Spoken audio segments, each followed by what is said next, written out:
Mr. Twiddle doesn't like the cat. "Now, Twiddle," said Mrs. Twiddle one morning, when she had had a letter from her cousin Amanda, "I think I shall have to go away for a day or two, because my cousin Amanda is ill and needs someone to look after her." "But I can't do without you," said Twiddle, quite alarmed at being left on his own. "Who will get my breakfast, and make the bed, and light the kitchen fire when it goes out?" "You will, Twiddle dear," said Mrs. Twiddle.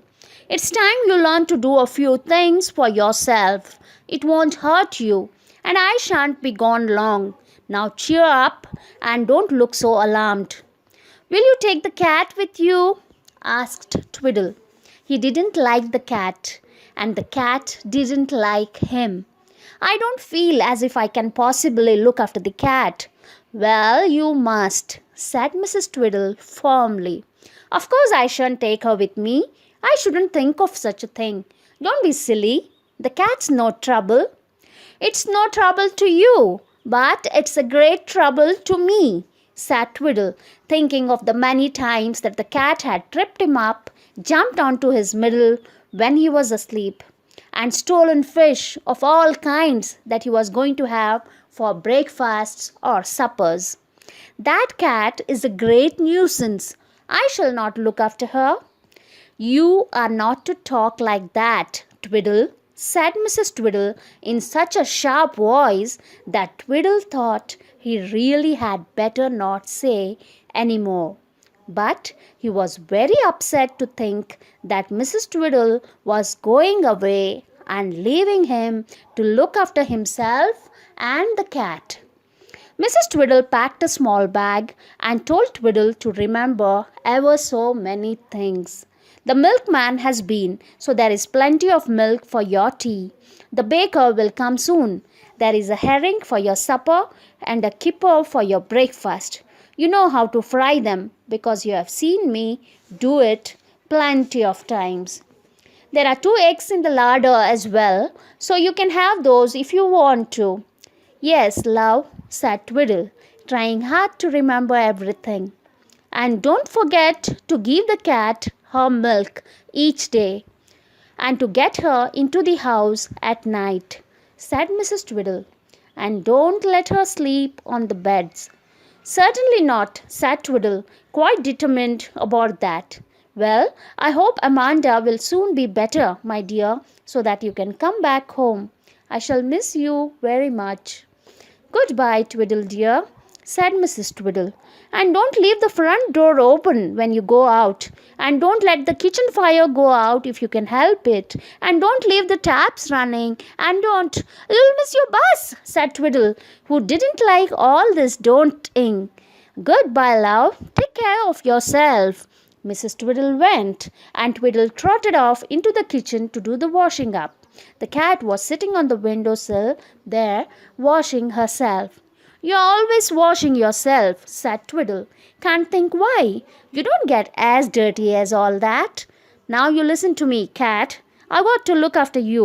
But any nonsense from you and you'll get scolded," said the cat rudely. "Don't hiss at me like that," said Twiddle, running the hot water into the bowl. The cat watched him. Then she jumped down, rubbed against his legs, and mewed. "What are you doing that for?" asked Twiddle. "You only do that when you want something. You have had your milk. I saw Mrs. Twiddle give it to you." The cat gave up rubbing against Twiddle's legs because he kept pushing her away. She strolled to the kitchen, which was empty. She jumped up onto the breakfast table. The jug of milk was still there. The cat began to lick, trying her hardest to reach the milk. When she had licked a little of it, she put her paw to try and get the milk nearer, and over went the jug. The milk streamed over the table. The cat was pleased. Now there was plenty. She began to lick it up. Twiddle heard the noise of the falling jug and came to see what it was. He was very angry when he saw the spilt milk and the spoilt tablecloth. He tried to smack the cat, but she put out a paw and gave him a sharp scratch, then leapt out of the window. Bother the thing, said Twiddle, annoyed. He bathed the scratch and then went on with the washing up. When he had done that, he tidied the kitchen and swept the washroom. Then he felt very tired and went to sit down in his armchair. He took up the paper, but he didn't read much of it because he was soon asleep. Mrs. Twiddle said that Twiddle could go to sleep at any hour of the day, and this was quite true.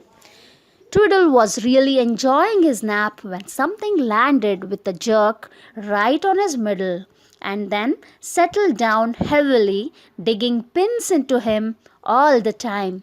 He woke up with a jump. The cat was lying peacefully on him, digging her claws in and out, purring loudly, very comfortable and happy. Twiddle was very angry. He tried to shake the cat off, but she clung to him with all her claws. "How many times have I told you not to jump on me like that?" shouted Twiddle in a fine old rage. "You make me into a sort of bed for yourself, and always wait till I am asleep before you jump. I won't have it."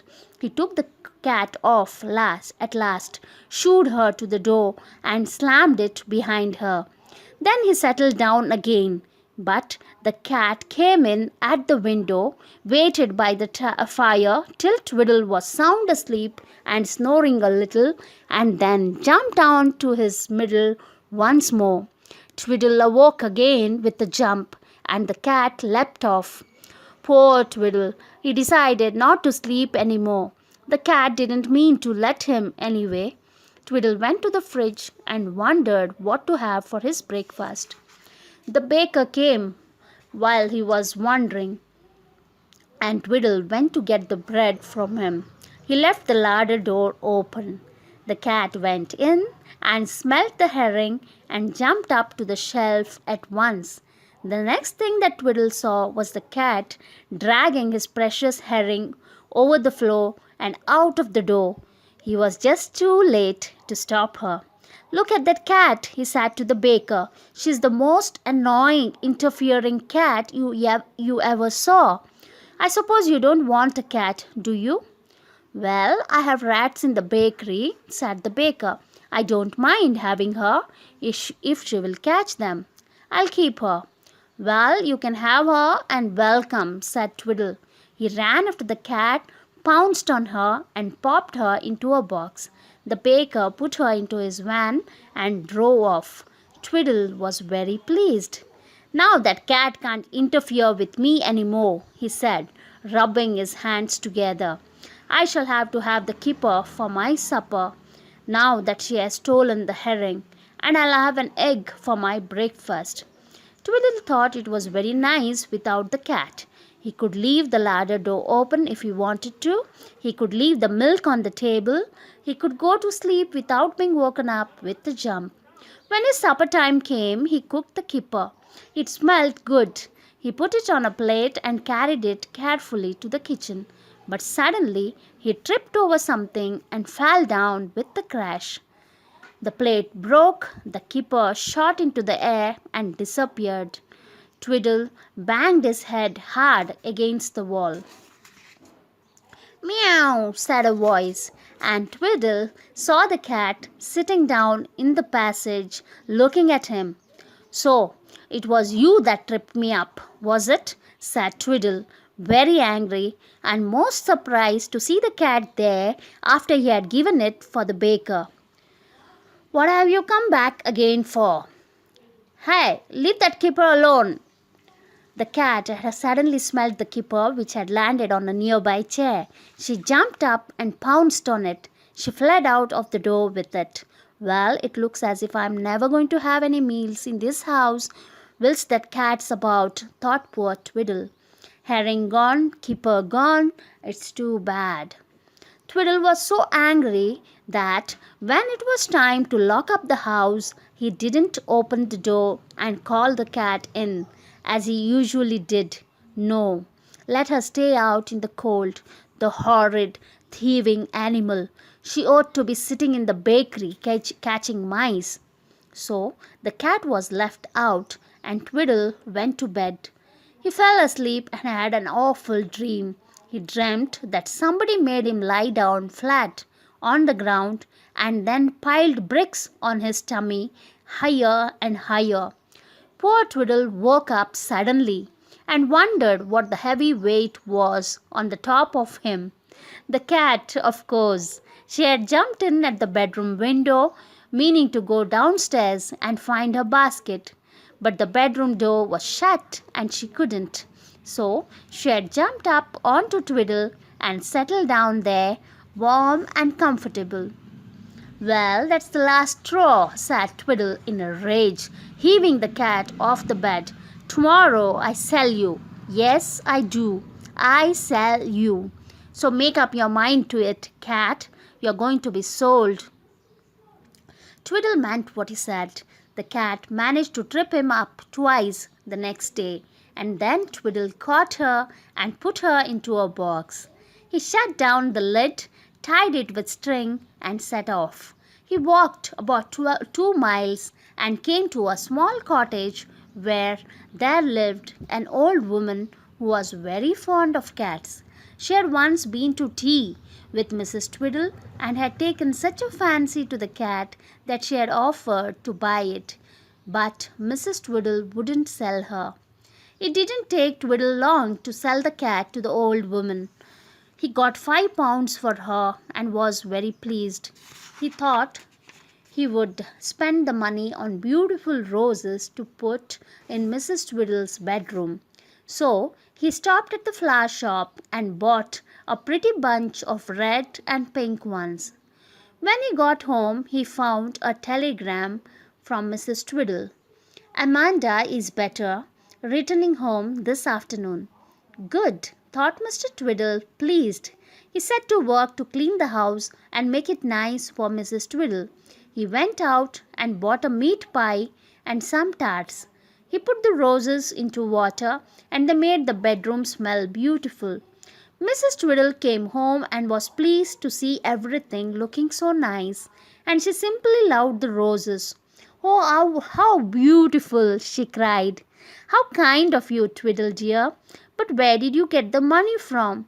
They must have cost quite a lot of money. Twiddle suddenly felt that he didn't want to explain about selling the cat. He cleared his throat, smiled rather nervously, and stared at Mrs. Twiddle. I might have sold the cat, mightn't I? He said with a queer little laugh. Of course you wouldn't do a thing like that, said Mrs. Twiddle. What? Be so cruel and unkind as to sell my dear, darling old pussycat that I love? Don't be silly, Twiddle. You know, if you did a thing like that, I would chase you out of the house with my umbrella and not let you in again till you brought the cat back. This was very alarming. Twiddle had had no idea that Mrs. Twiddle would feel like this about the cat. He went very red and felt frightened. But I'm sure you haven't sold the cat. You have bought me some lovely, lovely roses out of your own money, said Mrs. Twiddle. And she gave poor Mr. Twiddle a big kiss. And now, where is Puss? I thought she would be here to greet me. Twiddle began to tremble, thinking that surely he would be chased out of the house with an umbrella in a minute or two. And then a most surprising thing happened. The cat ran in at the door, went straight to Mrs. Twiddle, rubbed against her skirt, and made some very loving noises. You darling, you came to greet me. After all, where were you? Did you know that Twiddle said he might have sold you? Isn't he a naughty storyteller? Twiddle was very thankful to see the cat, but dear, dear, how was he going to make it up to the old woman who had brought her? The cat must have run away from her and come all the way home. She would be sure to come and call and ask if the cat had come back. There is only one thing to be done, thought Twiddle gloomily. I must empty my pockets and see if I have enough money. I must take it to her and say the cat is back. Then perhaps Mrs. Twiddle will never know how foolish I have been. So poor Twiddle took back most of his pocket money to the old woman who had bought the cat. He couldn't buy any tobacco, sweets, or papers for a week. Poor Twiddle. I don't suppose you'll ever really like the cat now, do you?